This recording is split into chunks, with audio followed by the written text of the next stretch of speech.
Okay, here's continuing our Chapter 11 review for Part 2. Number 7 says identify the type of sampling method used. A principal gets on the school intercom and asks all students to log on to a website and take a survey over school dances. So this is called self-select sampling.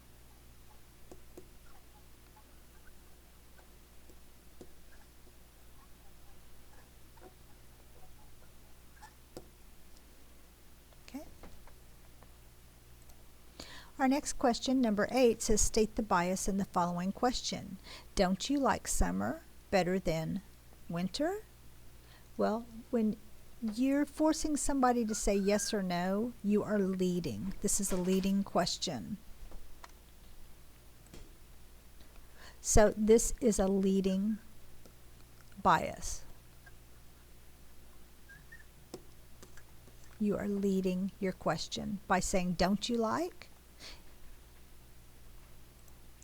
Okay, our next question says, number 9, restate the following question so it is no longer biased. So when we look at it, we see, wouldn't you agree? So there's leading. That the awesome rap videos, so awesome, that's loaded. You're loading your question with all those adjectives, trying to sway their opinions, are much better than boring country videos. So there's another loaded word. So we need to get rid of those 3 things. So it's better off to say something like, do you prefer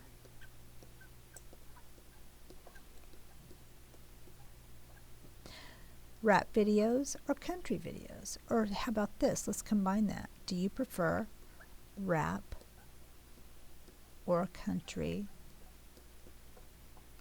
videos? There it is. That's rewriting. It's no longer biased. There's nothing to sway their opinion or to force them to a yes or a no. Number 10 says, a survey of high school juniors found that 82% of students plan on attending college. If you pick 3 students at random, what's the probability that 2 plan on attending college? Round to the nearest percent.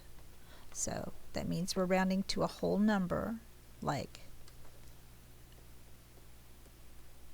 that. So the first thing we want to do is figure out, we know we've got to find our P, our Q, our N, and our X. So for our P, it's what is the probability? Our probability, they say that 82% of the students plan on attending college. That's your P. If you pick 3 students at random, well, there's your N. That's how many, your number of trials.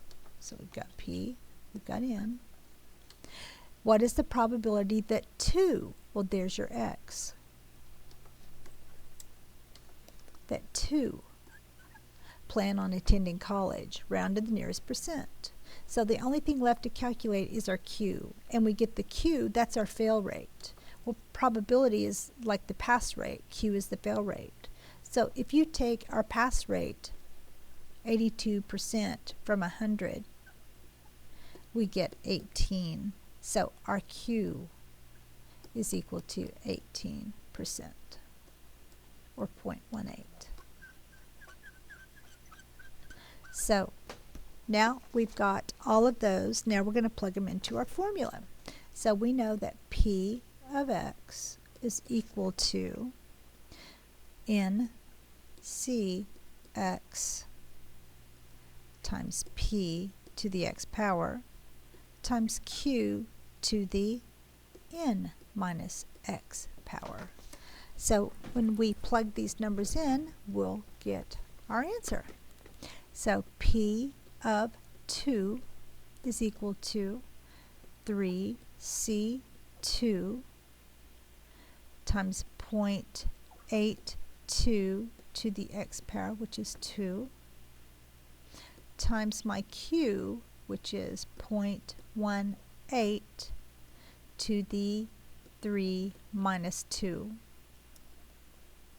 Now 3 minus 2 is 1, and 0.18 to the first power is just 0.18. Now, we've got to calculate this, so the combination goes 3 factorial over 2 factorial to the 3 minus 2 factorial times 0.82 squared times 0.18. And we'll keep going. The 3 minus 2 here is just 1 factorial, which is just 1. So now we have 3 factorial over 2 factorial, which we can rewrite as 3 times 2 factorial over 2 factorial. Those cancel out. So we're just left with 3 times 0.82 squared times 0.18. And when you plug that into your calculator, we have 3, whoops, turn it on first, on, clear it out. So we've got 3 times, open parenthesis, 0.82 squared, close parenthesis, times 0.18. Enter. And you get 0.363096. So it's about a 36% chance.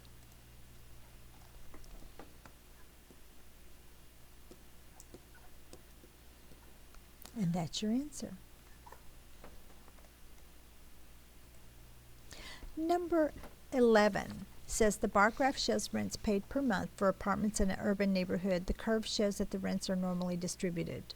So it says estimate the percent of apartment residents who pay from $650 to $749 per month. So let's go to that range and mark it off. Here's $650 and there's $749. So it involves all of this between my two lines here. So if you look at the percent in the first bar, that's at about a 43%. And we're going to add to that this next bar right here, which is at about 25%, which equals 68%. And that's our answer. Our last problem here, number 12, says the scores on an exam are normally distributed with a mean of 84 and a standard deviation of 10. So these are important. There's our mean and our standard deviation. Now we can draw our graph. We know that the mean is 84. And from there, we can get our standard deviation. So if this is our mean, which I'll mark mean, then we know plus 1, plus 2, and plus 3. So one standard deviation is going to be 94 because we're adding the 10 units of standard deviation. And for the second, we're going to add 10 again to 104. And for the third, it's going to be 114. That's also 10. Okay, and then over here, actually, I'm going to erase these.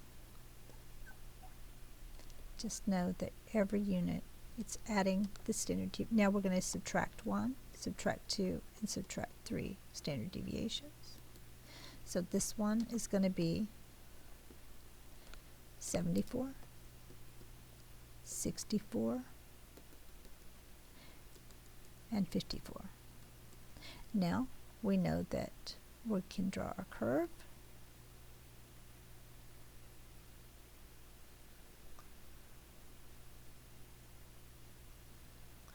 Alright, and we know that 68% of our data falls within one standard deviation, so that leaves 34% here and 34% here. And in the two standard deviations, we have 27%, and so that divides out by 2, 13.5, and 13.5. And then that last little bit is 2.35, and I just always remember is 2.35. Okay, and there's 0.3% not accounted for. That must be our outliers and other